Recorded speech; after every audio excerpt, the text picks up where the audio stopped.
اللہ کے رسول نے فرمایا کہ کوئی شخص جب کسی مریض کی عیادت کرنے جاتا ہے تو عیادت کے لیے جانے کے وقت سے لے کر اگر دن ہو تو رات کے چھا جانے تک اور اگر رات ہو تو صبح ہونے تک 70,000 فرشتے اس پر درود بھیجتے ہیں۔ آپ نے فرمایا کہ جو شخص کسی بیمار کی عیادت کے لیے جائے تو مریض کے پاس بیٹھنے تک رحمت میں ڈوبتا ہے، اور جب اس کے پاس سے بیٹھتا ہے تو رحمت خدا اسے ڈھانک لیتی ہے۔ آپ نے فرمایا کہ مریض کی عیادت کرنے والا جنت کے راستوں پر چلتا ہے، اور جو شخص کسی مریض کی عیادت کرنے کے لیے جائے تو اس کے واپس گھر پہنچنے تک اس کے ہر قدم کے بدلے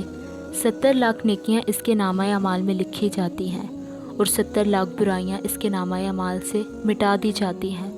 70 لاکھ درجات بلند کیے جاتے ہیں، اور 70 لاکھ فرشتے اس پر موکل ہوتے ہیں جو اس کے مرنے کے بعد